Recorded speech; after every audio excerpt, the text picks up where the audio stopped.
Welcome to the Conservative Corner. My name is Nico Lagan. My co-host David Krayden. How you doing, sir? Oh, just great, Nico. Had a good, very productive day. Breaking news is what you just said, so I'm curious. I want to hear them. What are the breaking news coming from the BC farm? Well, it's really incredible because yesterday I broke the news that Katie and her mom had their charges lifted, dropped, Mm-hmm. and it was incredible. I was the first one out with the story. I called Katie in the morning, and she said, "Guess what, David? The charges have been dropped." I said, "Oh, thank God." That's wonderful news. And of course, went on air about that. And a couple of other people reported it later in the day. Then I called Katie this morning because we're working on a couple of things. And she says, "You wouldn't believe this." She says, I'll have to put this gently. That information was relayed to us incorrectly. When we read it ourselves, it was clear the charges weren't dropped. The charges had yet to be assessed. And I said, "What? Mm. They don't know what they're going to charge you with?" And she says, "Not only that, they have a full year to find out what we're charged with. So they can go through all of our social media. They can go through everything that was said during the occupation of their farm and say, oh, looks like we got you for mischief here. Looks like you Yeah. talked that RCMP officer out of hand. Looks like you might have impeded the activity of the CFIA inspector." All of this crap. And of course, they did absolutely nothing of the sort. But you watch them accuse them of it. You just watch that happen. Hopefully it doesn't happen. Obviously, I'm not suggesting this is something that's inevitable, but the way things have gone for this poor family at this farm, they have had their farm steamrolled, and it looks like the only thing I can describe it as, have you ever seen the leftovers from a Roman, how can I put this? Actually, the best thing I could say is that in the aftermath of the assassination of Reinhard Heydrich in 1942 in Czechoslovakia, the Nazis decimated a town that they accused of harboring the alleged assassins, and they mowed the whole town over and they salted it in the same way that the Romans used to salt the fields of a conquered enemy. And this is exactly like what you can see at Edgewood today. There's just bales of hay strewn everywhere. There's hay all over the place. They have just literally knocked everything over and left everything in a huge pile. And no, they haven't salted the fields, but they might as well have, because, of course, there's debris everywhere. And this, of course, was supposed to be a biohazard cleanup. And this is what just kills me in this whole operation. It was done with such incredible gross incompetence. And I had a veterinarian on the show last week to talk about this. And he said, I can't get over how grossly incompetent this exercise was. Everything about it. They didn't know what they were doing. They made a mess of things. People were working with bare hands, no protective gear on. They just literally threw the bodies of these ostriches into bins. They overloaded the trucks. The contractor that brought the ostrich bodies to God knows where, we think half of them at least are still in Surrey, BC, at a super save location. They weren't even authorized to carry this kind of waste. Every conceivable law was broken, regulations, rules, neglected, ignored in this whole procedure. And yet, who's getting charged, or who might be charged in the next 12 months? The owners of this farm, who have been left with literally nothing except hay in their backyard. That's the only thing the CFI left them, was a pile of hay and bales of hay that, of course, they can't give to anybody because they're contaminated. Nobody wants this hay. So what are they going to do with it? A landfill won't even accept it. And it is so outrageous what's happened here. And once again, this was an exercise in government punishment of a farm that just didn't want to knuckle under.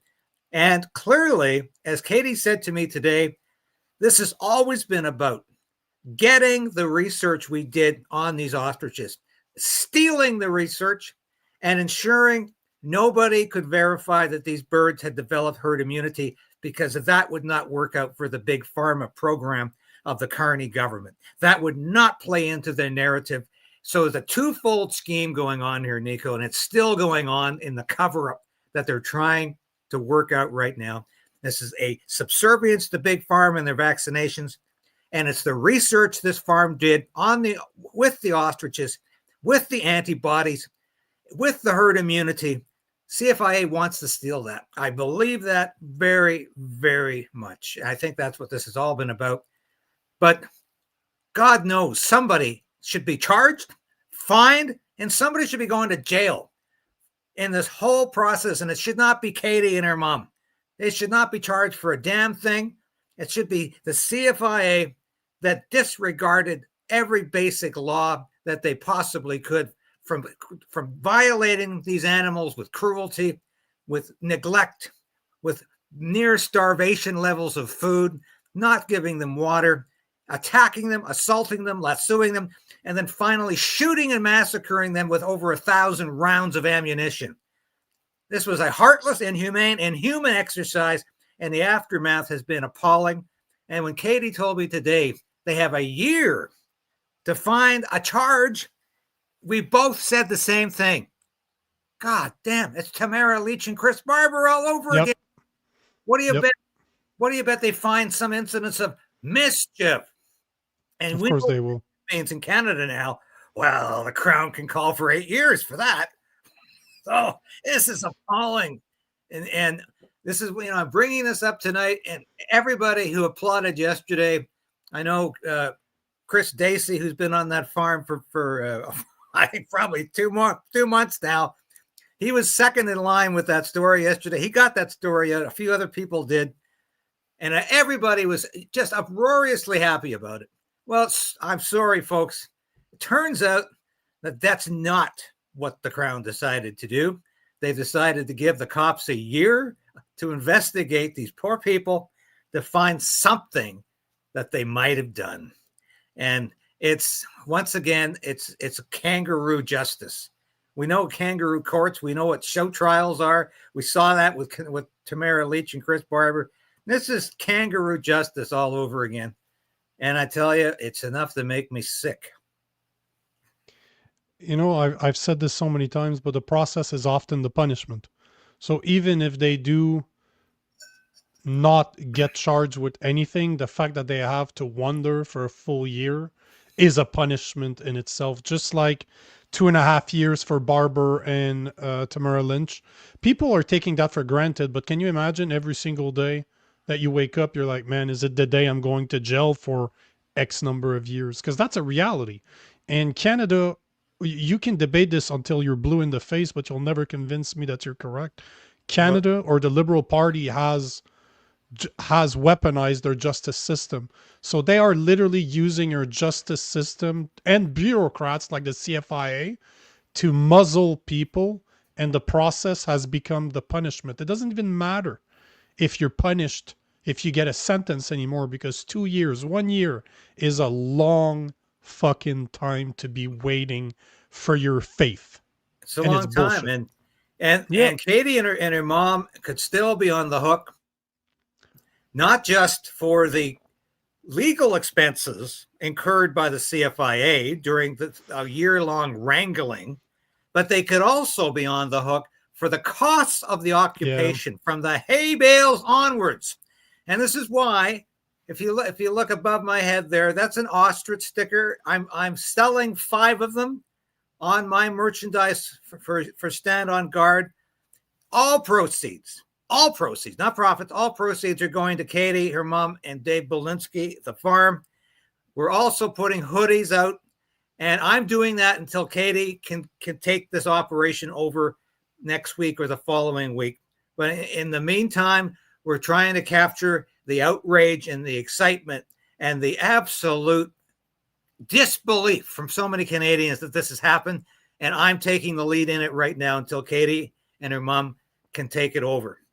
But I have such respect, appreciation, admiration, love for this family that I'm prepared to do this right now. And like I said, I'm not going to take a cent from the hoodies with this logo emblazoned on it or the 5 stickers that we have out there. They're all going to help fundraise. And I'm working with Katie right now to do a fundraising video because she needs to do this. Otherwise, they're going to be absolutely ruined at this point. And I think it's the least we can do as good Canadians to help people who are really in need because of a ravenous, out of control, crazy federal government run by Marxist Carney. And here's a nice segue for the next topic.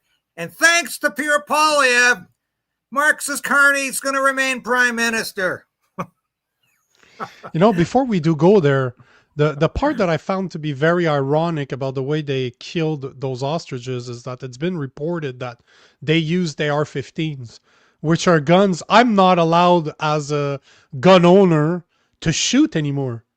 So it's pretty ironic that untrained RCMP officers, and for the people out there, yes, I'm a lot more trained than police officers and RCMP agents when it comes to shooting guns. They're allowed to shoot that in a public space. That's a public space where ricochets could kill people in the surrounding houses. Like, it's absolutely insane that they used what they call gun, what they call, what is it? What's the term that they made up? Assault rifles. Yeah, the made up term that doesn't. Military style assault rifles. Now, I fired these types of guns in the military, but on a range. Yep. This was an open farm, and they came damn close. From eyewitness testimony that I have heard, they came damn close to hitting people, shooting off 1,000 rounds. Yeah, they came damn close to hitting people with these guns that are banned, of course, except for the people in the CFIA, the RCMP, and otherwise. It's pretty insane to believe that they needed 1,000 rounds to kill 299 ostriches. That's more than 3 rounds a pop. You really suck. Because those birds are, sorry, but they're not the smartest of birds, right? And they're enclosed. They're not going anywhere, man. They're not only was it dangerous, but it was executed by people that can't shoot. That whole thing from the get-go smelled wrong.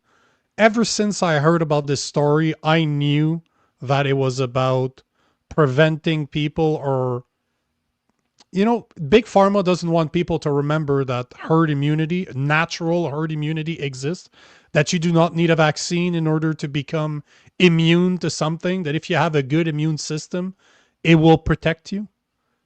Big Pharma is doing everything they can for people to forget that. And that story, I don't like, you can remove everything else that happened. This was the story from the get-go. Big Pharma with the hands of the government trying to make us forget that immunity, good old natural immunity is real, and it is more effective than vaccine. It is lifelong immunity, unlike the vaccines that you need boosters every few years. Yes, exactly. And so, you know where the stamping out policy goes, Nico?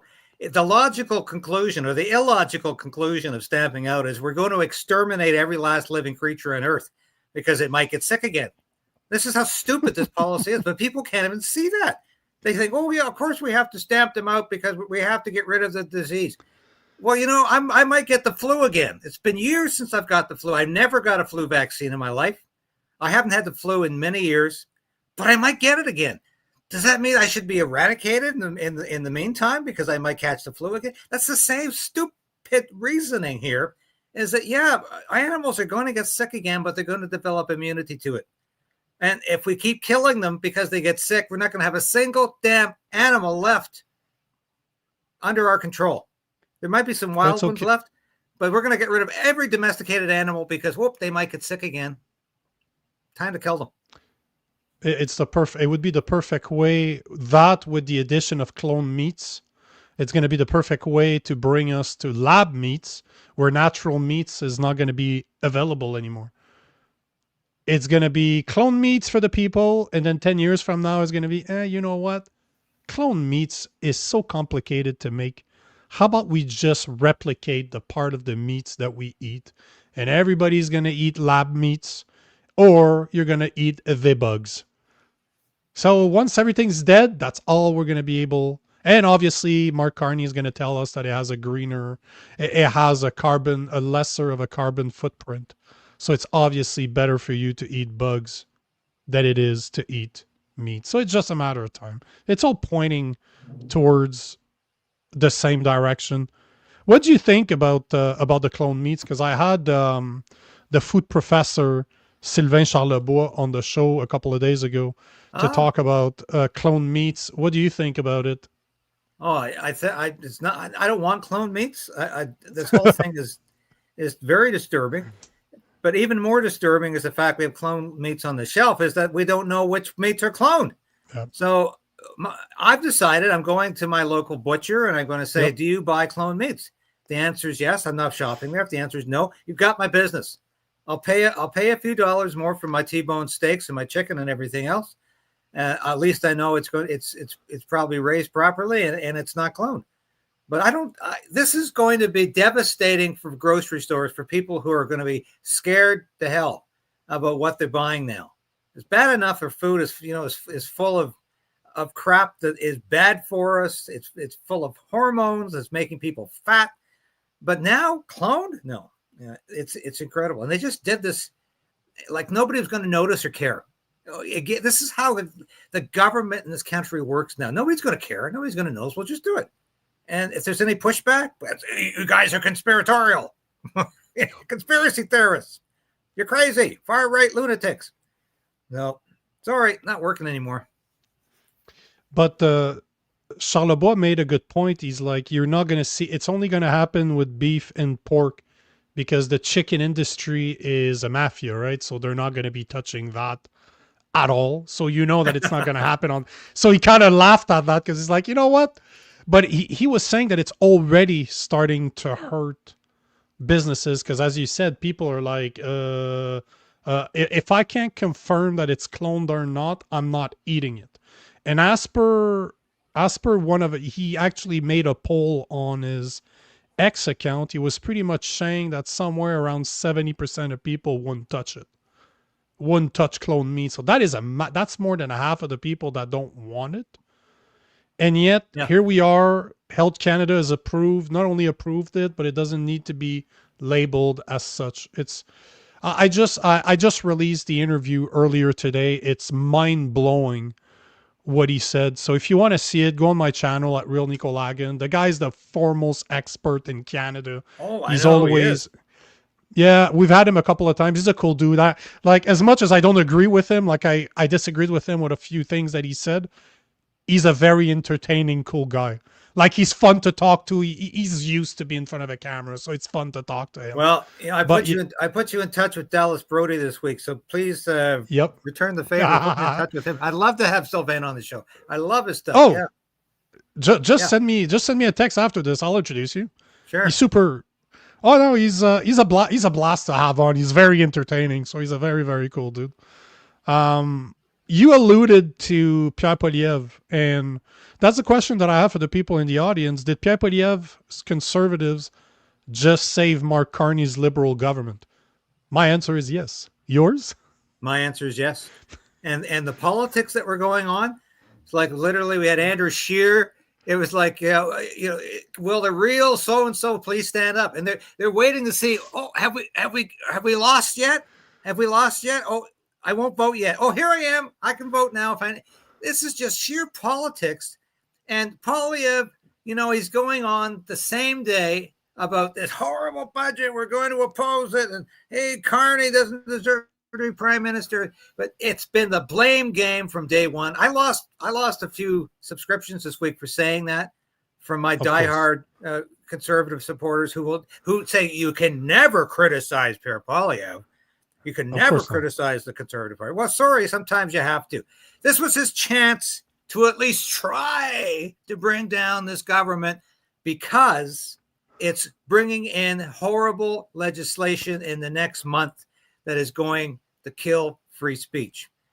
Poilievre has not said a word about it. He's had his surrogates in the caucus say some nasty things about these censorship and surveillance bills. Poilievre has said nothing. He just keeps repeating the talking points about more jail, less bail, safe streets, safe communities.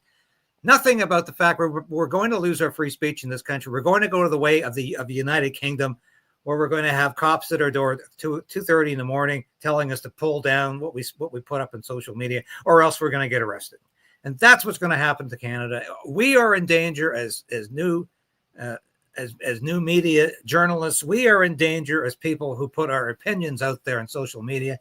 Everybody out there is in danger if you're not repeating the government narrative. This is very, very dangerous. And I'm disgusted the Conservative Party played politics with this, because they didn't want to get blamed for calling the election. And the NDP were just as bad, of course. They didn't want to get blamed either, although they haven't even got a permanent leader at the moment. But I don't think this is going to go over well. I saw a lot of pushback from Conservative Party members who are also principled conservatives, who said this is not right. This is just not right. It should not have played out this way. And I think this is not a great moment for Pierre Poilievre once again. And I'm not saying yet he's going to be knocked over at the next leadership review, but it's let's just say this: he had a lot of conservatives on his side, because it was clear CTV and CBC were ganging up on him, trying to make him look like he was just too right wing to be electable in Canada.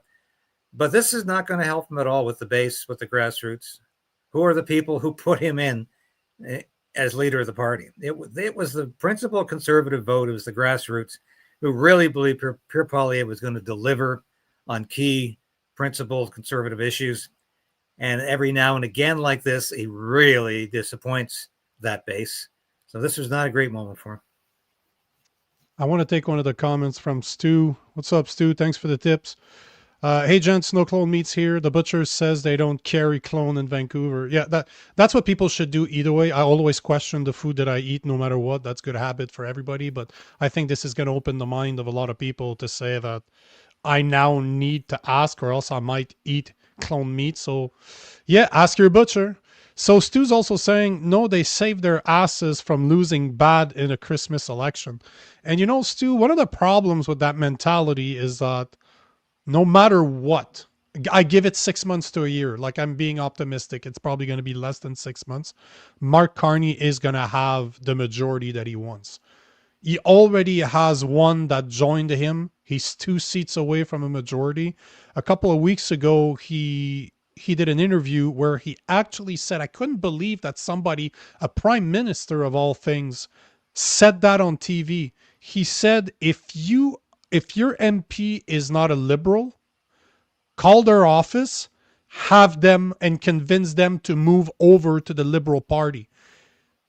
It's absolutely insane. Like, I did the research, and it's never happened once in more than 100 years of Canadian Parliament that a majority government, or a minority government, became a majority government through people walking over. Yes, you've had people that walk from one side to the other, but they were like 120, 130 people, so they were nowhere close to a majority. But now we have a sitting prime minister that has one person that joined them, d'Entremont. Then you have another one that is quitting, so he's not voting. That's one of the 2 people that abstained from voting on the budget, and it ended up 168 to 170 because the NDP abstained from voting. Now we're in a situation where Pierre Poilievre had the perfect opportunity. Well, he had the opportunity 2 weeks ago when the NDP, the bloc presented amendments to the budget. The NDP voted for the amendments. The bloc voted for the amendments. The Green voted for the amendments. The Conservative voted with the Liberals against the amendment. So they had the perfect opportunity to bring the Parliament down to dissolve it. And yet yesterday, did you see on Monday? I wanted to smack Pierre Poilievre in the face. He stood up, buttoned his top button on his blazer, and he's like, "Again, we vote nay." Bro, bitch, you had the chance to do that 2 weeks ago. Can you stop? Like, Parliament has really become bread and circuses. It's for the idiots like you and I that follow that. It's literally WWF It's the WWE, except the guys are taking, instead of taking testosterone, they're taking a lot of estrogen, and they're not shirtless. Thank God they're wearing suits. That's the Well, only for difference. the people who say, "Oh, this is all about saving their asses," these people are not getting it. This government is going to silence you. It's going to take Yep, away your basic foundational freedom of speech. Going to happen. We need to bring the government down. yep, Poilievre had a chance to do that twice in the last couple of weeks. yep. Poilievre is more concerned about somehow thinking he's going to get 20 points ahead of Carney again, just like he did Justin Trudeau. No, he needs to go into that election and fight like a conservative and win the election. He's only 2 points behind. At all the realistic polls are saying he's maybe 2 points behind right now. He could have made that deficit. That's less than he was at the beginning of the last election. So I think he could probably win if he fought the election like a real conservative and got people excited about positive conservative ideas and stop just reading from the Conservative Party talking points and not deviating from that. Going on shows like this and mine and others, going out there and doing like Donald Trump did in 2024. Go on every damn podcast, broadcast you can find and stop being subservient to CBC and CTV. And for that matter, I'm sick of these so-called independent journalists thinking it ain't news unless I can find a CBC clip. And that is absolutely because these are the same idiots like Skunk on a Bunk and the rest of them who couldn't do a story on the ostrich farm because he couldn't find enough CBC clips to justify it. These people did not come through as conservatives during that occupation. And my God, you know, I saw, who was it today who said he's very disappointed in Stephen Harper over this. And usually he's one of the cheerleaders. And I said, good for you, Mr. Sunshine Baby. I think he said today, it's a guy with a huge audience. I acknowledge that. And he's usually very, very pro Poilievre, but he was very upset about what happened. And thank God we need people to be a little more objective, a little more capable of criticizing Pierre Poilievre and the Conservative parties when they screw up. When they screw up, we need to be critical, not propagandists, not cheerleaders, because that's not how we ensure the right side wins.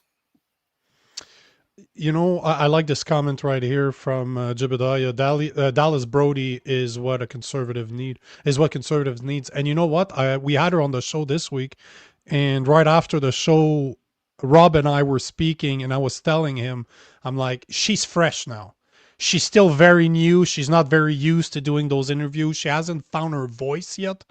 When that woman finds it, when that woman knows what she needs to address, how to speak about it, she's going to be a monster. But I agree. That woman is because she's good right now, but when she gets great, when she really gets comfortable in front of that camera and have those talking points settled, she knows what to say, when to say it, and especially how to say it, she's going to be great. Because I told her multiple times on the podcast, she has more balls than Pierre Poilievre. That says a lot, right?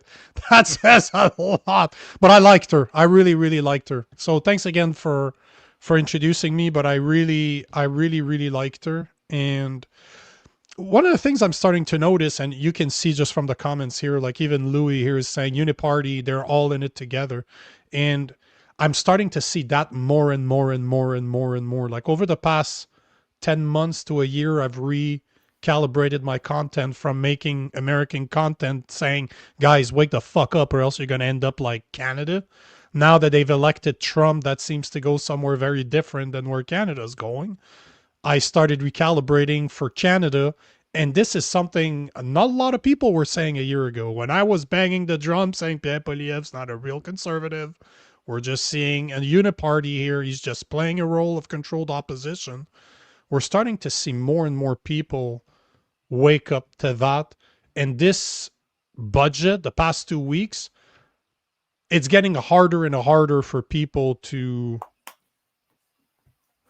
kind of back Pierre Poilievre. Like it's starting to feel like the mental gymnastic that Carney supporters need to use in order to say that Carney's doing a good job. We're going to start seeing the exact same thing from the Conservative Party followers. It's becoming extremely hard, and that's what I'm more interested in, is to see how are people going to continue supporting Pierre Poilievre without trying to explain, because we're seeing that all the big content creators in Canada that are supporting the Conservative Party, they're not addressing the fact that Pierre Poilievre they voted for the Liberals 2 weeks ago. They don't address that. I haven't heard anybody outside of me on social media really address that. And it's a shame because it's a fact. He had the power to bring them down, chose not to.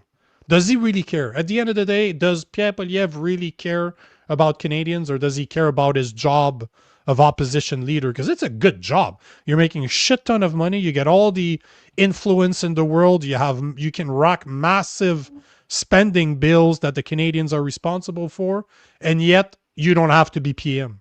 It's kind of a sweet fucking deal when you think about it. It's a sweet job.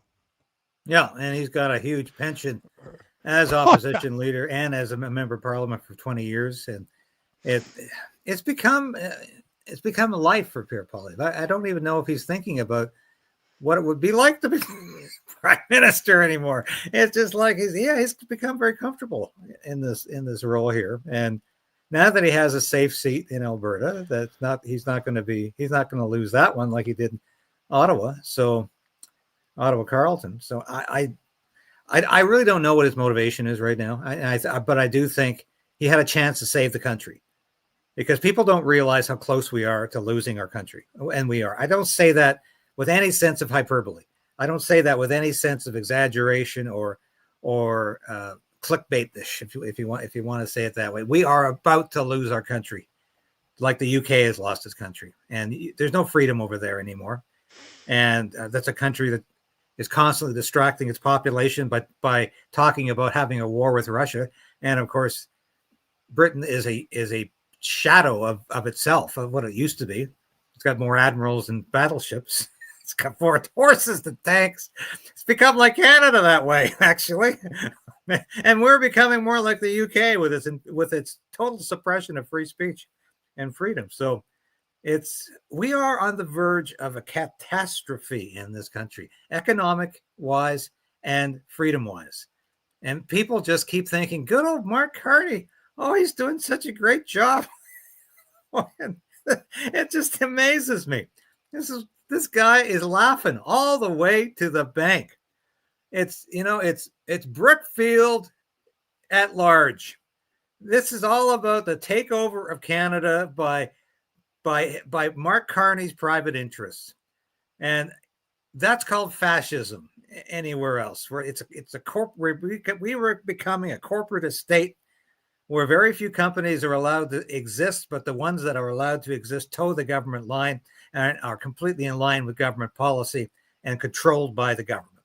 That's called fascism. That's what existed in Italy and Germany in the 1920s and 30s. And it's rising again in Canada.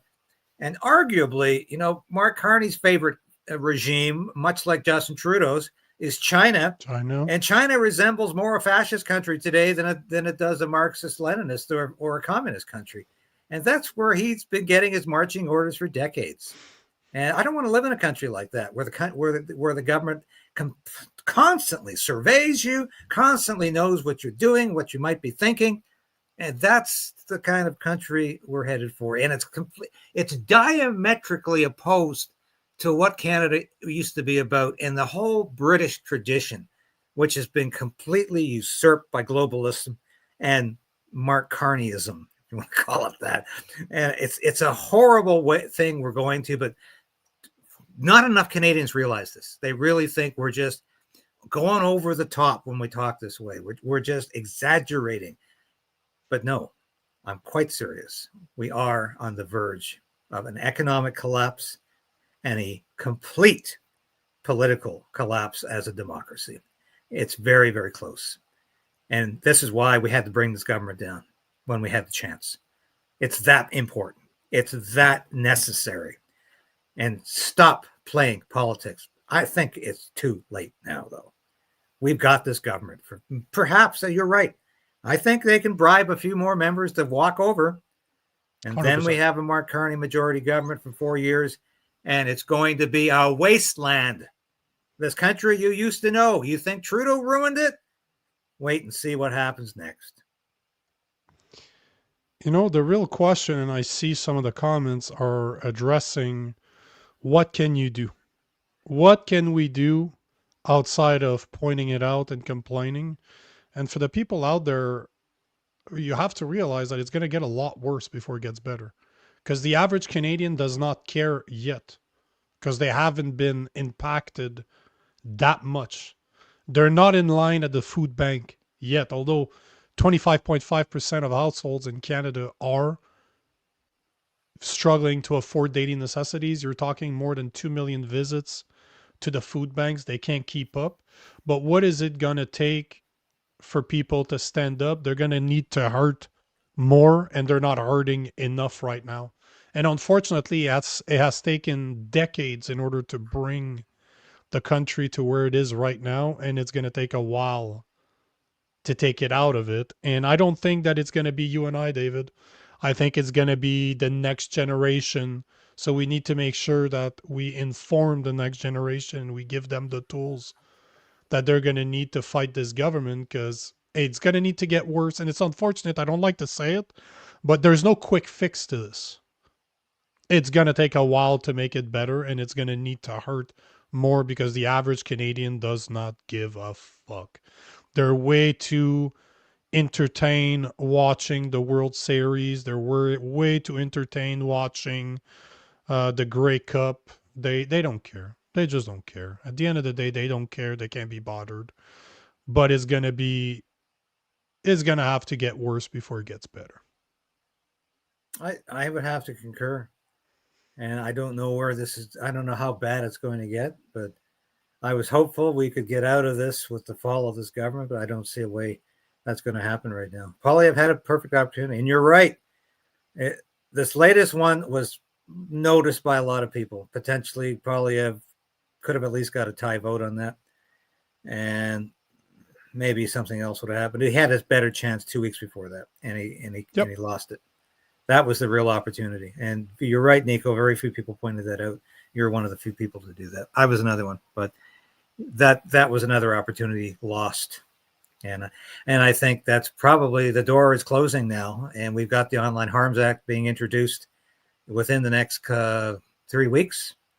If we can take our blessed Attorney General, Justice Minister Sean Fraser, at his word, which he promised in September, to have this thing up by the end of the fall session. So we'll see. We'll see what happens. But that was another thing. You know, that was another thing that would have been great from just having an election. Bill C2, C8, C9 would have been removed. They would have been dissolved just like the parliament. They would have had to be reintroduced, retabled. We could have, just that would have made it almost worth it to have an election. Well, that's exactly what I've been saying. That's what I mean. This was the chance to stop this, because these bills are coming at us. This was the only way to stop these bills. They had to bring the government down. They're not going to disappear over Christmas break. They're going to come right back in January, February, whenever the hell these bums get back to work. But that's why I kept saying, bring the government down, stop these bills, because they're coming at us. And this is why nobody seems to get this. They think it's all about, well, the Conservatives weren't going to get the majority. No, we have to kill the bills before it's too damn late. And I think it is too late now. You know, as much as they're not going to get the majority, the Liberals are going to get a majority, like I said, no matter what. Mark my words. Marks my words. Marks my words, yeah. Marks my words. 6 months to a year, Mark's Carney has his majority. He's going to bribe a couple more people, and that will be the end of it. They will be able to push through whatever the hell they want. That's a scary thought to me. That is a scary, scary thought. I'm curious, question for the people out there, because obviously your audience and my audience, I would consider them to be a lot more aware of what's going on than the average Canadian. Do you guys consider moving to a different country. Because I spent half my time in the US, right? Tonight, like this year is the first winter we are actually not going down to the US. So in 4 years, we're probably going to end up in January after my son spent his first Christmas with family. But are people in the audience considering moving somewhere else, considering what's going on right now? Well, it's funny you should say that, because I was out at an event, I guess it was a couple of months back. It was actually when Jimmy Dore came to Ottawa. I did a lot of publicity for him because I think he's a great guy, and he came on my show, and I went on his show, and we did some great stuff together, and I interviewed him in Ottawa. But when I went out to the show, of course, I ran into all kinds of people who say, "Oh, we know you. We watch your show every day, or we see you in Redacted every week." And 90% of them said, "We're leaving Canada. We're leaving Canada. We're going to the U.S. We're going to Costa Rica. We're going to some other Central American or South American country. We're just getting the hell out of here because we want to go someplace where the government is just there, but it's not in your face." Yeah. And that's what Canada has become. The government is so pervasive. It's everywhere. So many people just want to get the hell out of here now, because what have you got? What is there about Canada that I love so much anymore? You know, I can't really think of much that's left in this country that's keeping me here. I don't know. It's sure as hell not the weather. It's one of the worst climates in the world. It sure as hell isn't the politics. You know, maybe it's places like Banff, Alberta, or where I grew up on Vancouver Island. Beautiful places. But they're all being systematically destroyed by bad government everywhere, no matter how beautiful the surroundings, the geography. Being destroyed by crazy politics. And my home province of BC is a perfect example of that. I mean, that province has gone nuts. There's no private property rights in that province anymore, as you know, as Dallas Brody points out. And I've never met anybody I was more in sync with than Dallas Brody. And I've been saying the same thing for over 20 years. That Aboriginal title and native self-government ultimately going to mean we don't have a single goddamn property right in this country. We're going to lose our land. And every time some moron stands up at a Rotary Club meeting or a local municipal government council and says, "Let's acknowledge the unceded lands of the local band."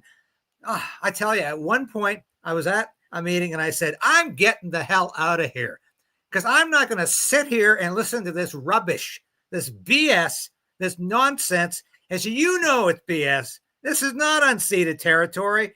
This happens to belong to the town, and I happen to own a house here. It's not unceded territory, so stop repeating the lies." And I walked out. It is not unceded territory. It's not unceded territory. It's conquered land. And guess what? Every single piece of land on the world was conquered at one point. We were just the latest one to conquer it. So fuck off. It ain't unceded. It is conquered land. And there was a great video on Instagram. The guy is responding to two native people saying that it's unceded land. And he's like, okay, let's recapitulate. Let's talk about what actually happened. We showed up. We fought. You fought. We fought. We won. It became our land. That's called conquered land. Video stops. That's the only explanation that you need, and that's history for you. But it seems like, just looking at the comments, there's a lot of people. Yes. Nope. Montana, here I come. Yes, but not possible. What does that mean, but not possible? Yes. The US is getting just as bad. Yeah, you need... yes, where is good? Where is good? I would say that South America. I went to most places in South America. I'm a deep sea diver, and South America has great fucking diving. And I've done a lot of backpacking there.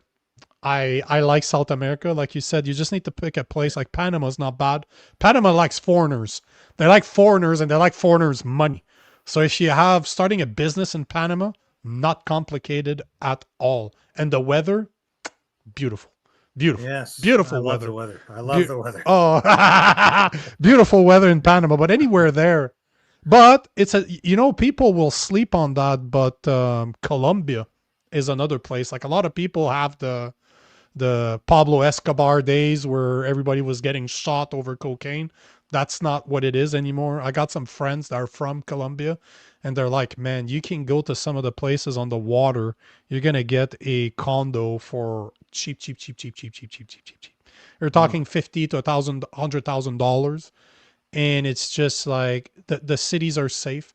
Obviously, like any countries, there's places you don't go. Like any cities, there's places that you don't go. Yeah. But man, South America, to me, if it was up to me, that's where I would go. Just even if Canada was great, even if there was no political problem in Canada, I just fucking tired of winter. I love hot days.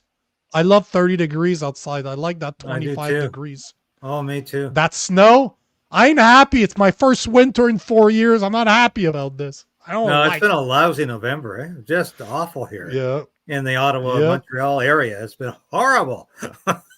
Terrible. Wanted to touch on one See, thing, if we could, oh, before I we have forget. time, man. We Oh yeah, got time. the latest the latest attempt by the Carney government to absolutely piss off Donald Trump is this insane idea that we're going to buy both the F-35 fighter jet, Joint Strike Fighter, and this Gripen jet from Saab in Sweden, which allegedly is going to produce 10,000 jobs. I laughed so hard when I heard that. Yeah. 10,000 jobs, eh? And they're all going to be Canadian. It doesn't take 10,000 jobs to create fighter jets. That is absolutely stupid. Anyone who believes this, because in the media are saying reportedly it's going to create 10,000 new jobs, and but you know what's really stupid about it is that it's the jet the Air Force doesn't want, can't use, and it's going to be a literal white elephant. No, not a literal. It's going to be a white elephant of an aircraft because it can't operate with our principal allies like the Royal Air Force or Royal Australian Air Force and all branches of the U.S. military that fly. United States Air Force, United States Navy, United States Marines. They're all flying the F-35. So we will not be operable with our principal allies. We will be possibly losing our membership in NORAD over this because the United States says don't buy Swedish fighters. We can't work with them. It's not going to work. Another problem, it's going to mean we have to cross-train and double-train pilots and ground crew for two different fighter jets. Canada hasn't had two different fighter jets for literally 60 years. We always buy one variant because it just, for the military size that we have, we cannot accommodate two different fighter jets in the arsenal. We don't have the funds or we don't have the manpower to create two maintenance crews, two pilot streams. It's not going to work. Anybody who served in the Air Force, as I did for 12 years, over 12 years, can tell you that, especially somebody who had to regurgitate the facts and figures as a public affairs officer. This is absolutely stupid. And Donald Trump has said, don't do it. Because I had one of my favorite military analysts is retired Colonel Doug McGregor. I've had him on my show many times. Brilliant man. And he said, you know why Canada shouldn't do this? The United States has only a few things left that they sell to the world. And he says, one of them is agriculture. We're still the biggest agricultural exporter in the world. And he said, the other huge thing we sell, armaments. That's about it. We're not selling anything else. We sell arms to the world. And if Canada walks away from the rest of that F-35 contract, Trump is going to be as mad as you've ever seen him. And it's going to be another example of Carney doing the wrong thing at the wrong time. Watch the tariffs go up again. You know, he won't be talking to Carney for another 6 months. But this is how stupid and short-sighted it is. And who's got the lead on this file? Not the defense minister, who's bad enough, but Melanie Jolie, who doesn't have a clue in hell about what she's talking about. She is qualified to be a travel agent. That's about all. But she should never have stepped into foreign affairs, and now is the industry minister. She doesn't have a clue what she's talking about. and she has nothing at all in terms of knowledge or comprehension of what the military needs. And this is another fiasco that's in the making. And Carney probably knows this, but he's watching it all happen because he's trying to destroy the country. Do you understand this, people? He is trying to destroy the country. It's not because he's stupid. It's because he's willfully trying to bring this country down in flames. That's what Mark Carney's all about. He's not an idiot. People out there that believe that Mark Carney is an idiot, get your facts straight. He is unfortunately very fucking smart. The goal is to destroy Canada's economy. What do? Destroy the relationship with the US, piss off Trump every single time you can. That's just the latest. Remember when he recognized Palestine as a state after Trump is like, yeah, we're not going to do that?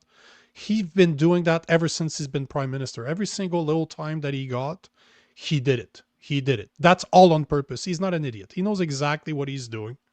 He is destroying Canada. Again, I've explained this so many times on my show, but it's very simple.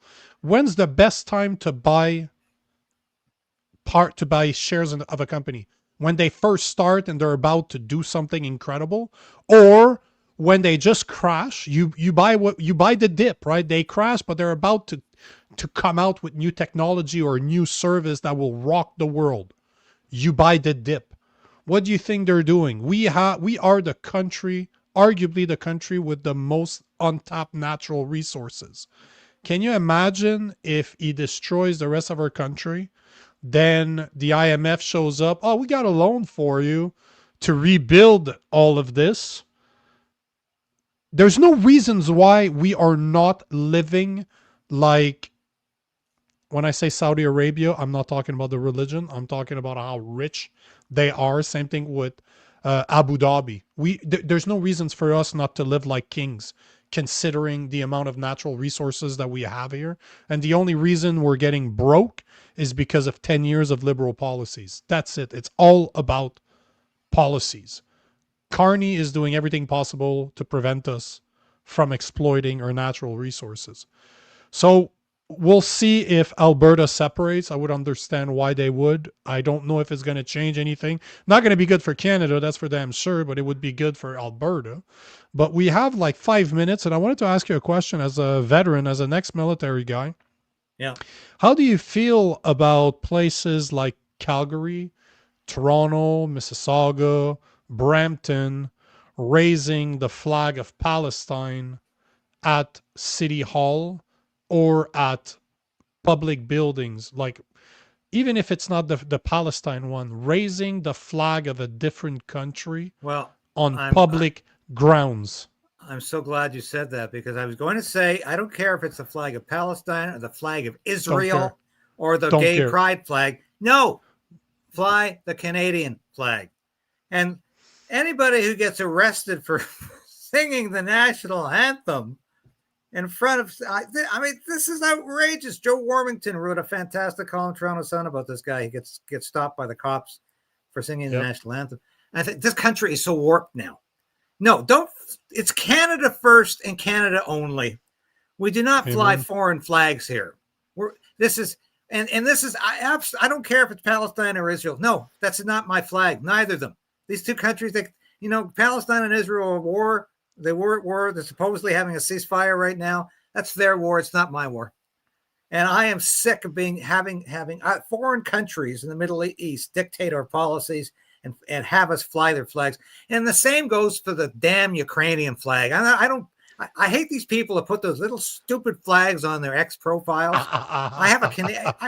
If I had a flag, there would be a Canadian flag. That's the one I served under. I had a Canadian flag on my shoulder when I served overseas on my combat gear. I served under the Canadian flag, and I don't want any other flag flying anywhere at any public or government position. There's only 3 that should be allowed: the Canadian, any provincial flags, and municipal flags if they do have them. But that's it. Outside of that, there's no reason. And like you said, I don't care about any other country's flags. It's not about Palestine flag. It's about every single one of them that I don't want on the public building. What you do at home, I don't care. Fly them all. Don't give two shits about what you do at home. But on public buildings that are funded by taxpayers' money, Canadian flag. If you're not sure, stick to the Canadian flag and call it a day. That's the only flag, if you're unsure, that should be flying at public buildings. But yet, there was a video of the ceremony in Calgary. I just made a video about it today, but the people were chanting from the river to the sea, from the river to the sea, as the Palestinian flag was going up. And all I could think of is, all the assholes out there that are trying to tell me that this was not political? How is that allowed to call for a genocide in Canada? You don't have to like those people. You don't have to like Jewish people, but to call for their genocide is absolutely insane as the flag is getting raised at City Hall in Calgary. Absolutely insane. From the river to the sea, from the river to the sea as the flag's going up. And you're going to tell me that it's not political, yet the Supreme Court judges in Nova Scotia are telling their staff that they need to ask permission in order to wear a poppy during Remembrance Day in that week. Yeah. And you're going to tell me that the poppy's political, but raising a flag saying, a Palestinian flag saying from the river to the sea isn't? Give me a fucking break. Now, the poppy has been one of the few symbols in Canada that has never been political. It's worn with pride by liberals or conservatives and New Democrats that I've known, people of all political persuasions who wear a poppy. I went faithfully to Remembrance Day services most of my life.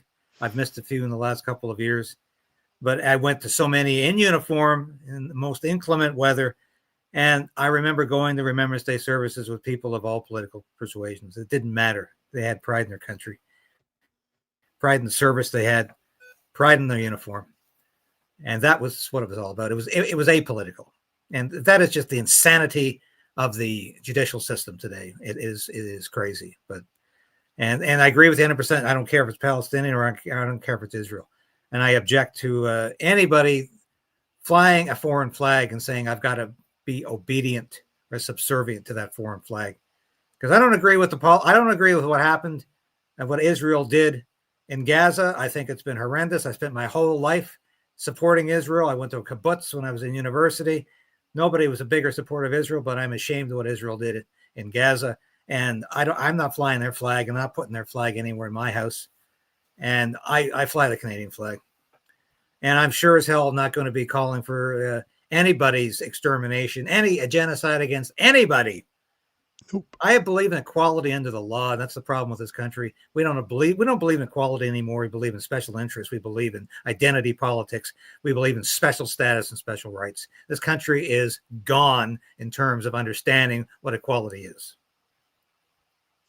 The only thing that came out of your last rant is, do you still fit in your military gear? I'm just messing. You bet I do. I'm in the same shape I was when I was serving in my 20s and 30s, and I've always stayed in shape. That's very important to me, and I'm never going to get out of shape. I exercise all the time. A pear is a shape. It's not a good looking shape, but it's still a shape.